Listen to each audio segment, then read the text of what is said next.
right at the first down marker at the 15-yard line. Of their first 10 snaps tonight, 5 went for positive yardage, and UConn knocked West Virginia back 5 times for losses, but this has been forward only this possession. Inside has to get outside and cannot get allowed to be blocked off. You see the wall-off effect that's happened here. Where's the secondary support? You got to get your fanny up the field. They're getting hurt right now at UConn on the corner. The perimeter is letting them down. The safeties and the corners have got to support run and be much more smart about it.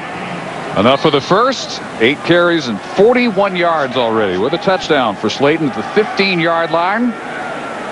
West Virginia nearing the 3-minute mark of the first quarter. On a 40-degree evening in Morgantown.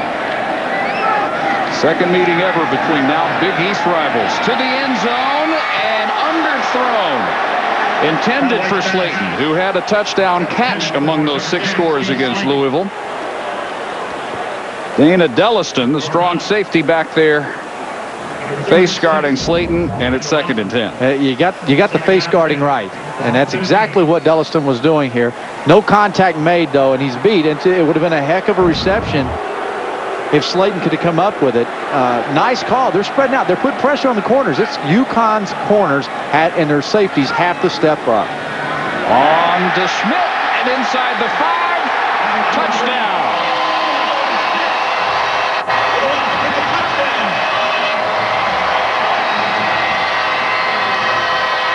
You just knew he wouldn't stay out long. He took a hard shot on his first carry of the night. Darius Butler got him around the thigh pads after just a brief rest. Big sophomore walk-on fullback back in who has kind of embodied this West Virginia program. Very few high-profile recruits.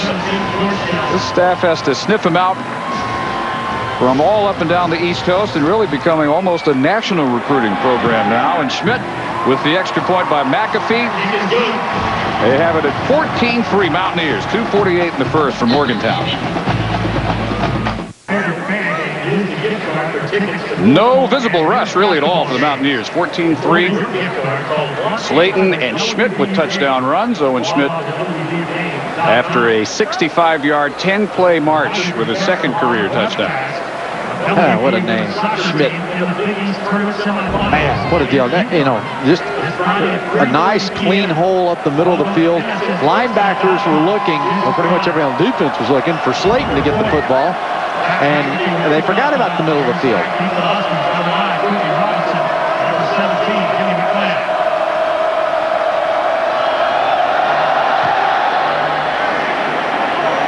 McAfee drives this one down to the 3.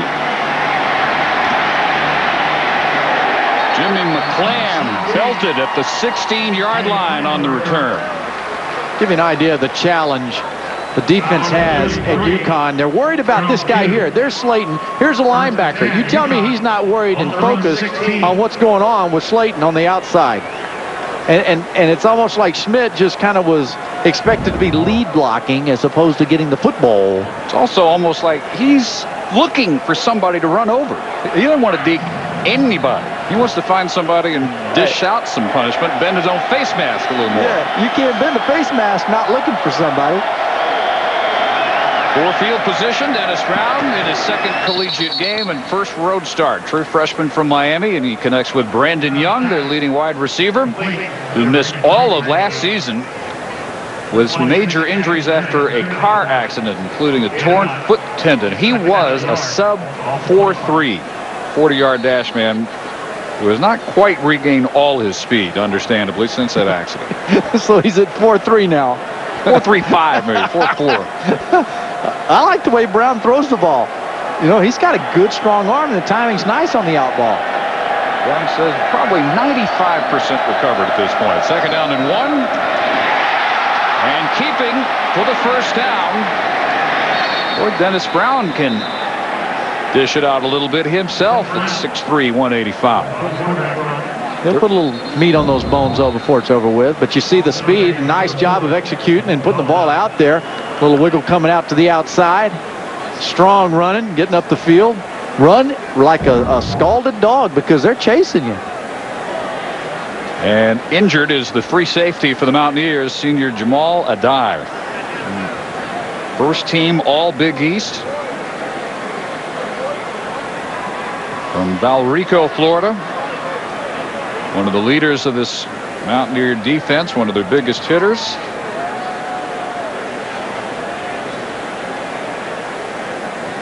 I think he took some friendly fire here, Craig. Yeah, it looks like it. And you know what, defensive guys, they sure did. Inside out, you know, and I wonder why that didn't.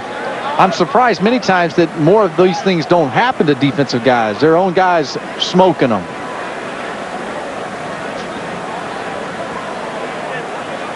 Well, you just look for some movement, and finally, happily, we see some. A lot of times as a player, it hurts really bad, and you're just telling them, let me get my composure. You know, you're telling them what's wrong with you, but you need a few seconds. You got to get it together. Get the faculties back together. Well, the hit accidentally from his fellow safety, Mike Lorello. Obviously, Adai with all his attention toward Brown, and then up comes Lorello from nowhere, helmet to helmet.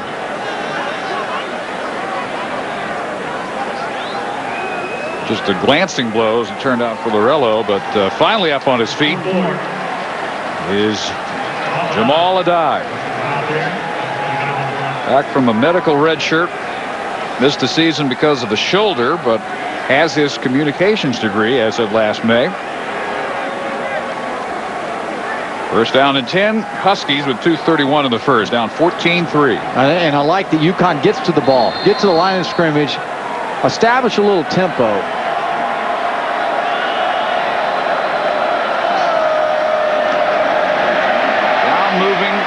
To the near side and way past the line of scrimmage. He's at least 3 yards beyond the line when he let that one go. But I think he was out of bounds, Dave, before he threw the football. That's the only thing that saved him. Absolutely. Absolutely. And this is good. Well, they're going to say he was in.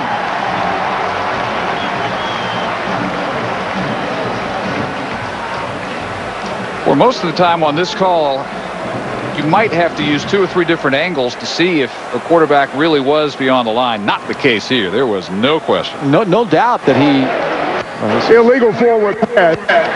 Number 11 of the offense. The quarterback was past the line of scrimmage. The penalty is 5 yards from the start of the pass. Also loss of down. Down 2. But what I was looking for was not so much was he down the field. That was an obvious. But was he out of bounds? And it was just close. He got rid of the football before he went out of bounds. And you can see from behind, the ball comes out right before he comes out of bounds, right? Well, you know what? The foot that he was pushing off was still in. Yeah. He threw the ball down the field. Do you agree with that? Yep. Yeah, you're in the boat with me then. Yep. Second and 13 from the 29. Waiting. Finally. Intended for Cauley and off his hand. Bobby Hathaway, who came in after Adai left injured, had a hand on it. Hey, there's a lot of jumbling up. Linemen are not getting out clean for Connecticut. Every time the quarterback leaves, they're trying to run screens. Linemen are bouncing off of each other, and it's just not a clean transition inside by their offensive linemen. And I like the calls, getting Brown on the outside, trying to move the pocket for him, but the offensive linemen inside are getting banged up a little bit. Third and 13, UConn.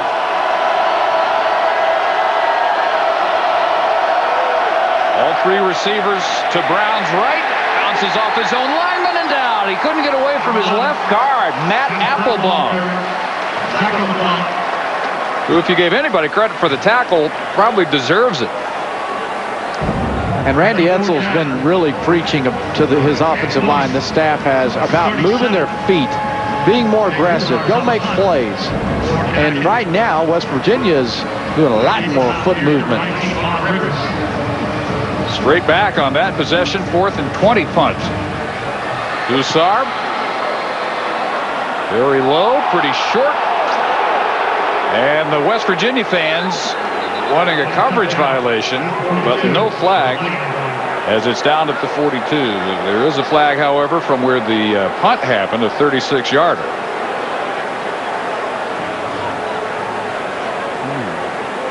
From the spot where it would have to be running into the kicker. John Smith will tell us. Running into the kicker, number 8 on the receiving team. 5-yard penalty, remains 4th down. Tondy Smith, who has blocked 3, and in fact, very close to his 4th career block. Former walk-on from Youngstown, Ohio. So on 4th and 15 now, all over again. Hussar, as the Mountaineers play for the return this time. And it will roll down to the 38. 35 yards on this punt. Edsel was telling him, nice job acting there, Blondie. Chance to reload. Randy Edsel, who has taken this UConn program from 1AA status, 500 plus their first 3 years in 1A, and the only program to go from 1AA into a BCS conference and make a bowl. Not only make a bowl, win a bowl, as they did in blowout fashion at Motor City over Toledo last year. Slayton drops the swing pass. Had 3 blockers out in front of him. A little bit low on the delivery from Pat White. Yeah, there you go. Inside support coming strength. Strong safety Taylor with the blitz. 43 comes in. They're really coming after him there. And Davis got a hand on it, too. Yeah, Davis got the hand on it. So, I mean, you just can't sit back. Whether you're on offense or defense, UConn's got to go play. Right through the air, just 2 out of 6, 8 yards in his first quarter. He is a running weapon, though. And to the 44-yard line. Pickup of 6. Hennigan and Tyvon Branch with the tackle there. And inside the final minute now of the first quarter. Again, and watch the way that it's spread out. Where's the safety? Get up in there. See him coming in late, 29. You know, great defenses. If you're going to stop on the perimeter, you've got to have safeties getting up in there, filling the lane. 3rd down 4.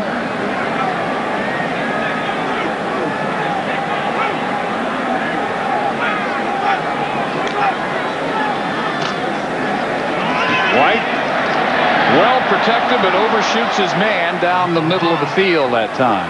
Michael Villagrana, who started for the injured Josh Bailey at tight end. Bailey out with an ankle. Villagrana had a rare opportunity for a West Virginia tight end. They throw to the tight end position here about twice a year.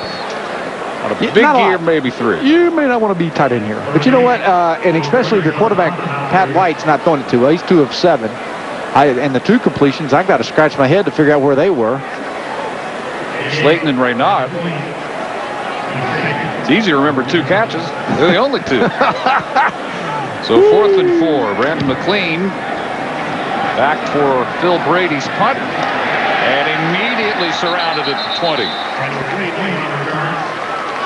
With 14 seconds in the first quarter. 36-yarder by Brady. Terrific special teams work by West Virginia. Hey, Dave, a couple of years ago I was in here and I was talking about the punt formation in this back here, and the punter rolls out and kicks the ball, right? And I'm saying to Rich Rodriguez, I'm talking about somebody else, I'm saying, man, I don't like this new punt formation these teams are doing. And it was like, I forget who was playing. I said, you know, I think it's just goofy as heck, man. You got the punter rolling out and all this kind of wishy-washy blocking. And he goes, well, that's kind of how we do it around here, too.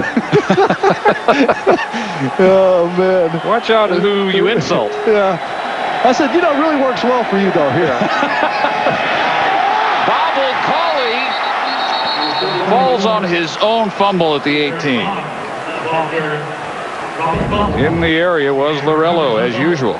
And you know, this is just from a running back standpoint, they just don't have rhythm right now. They don't know whether to get wide or go straight ahead. In my opinion, they're going to have to lay it back and slash with the running style past arm tackle.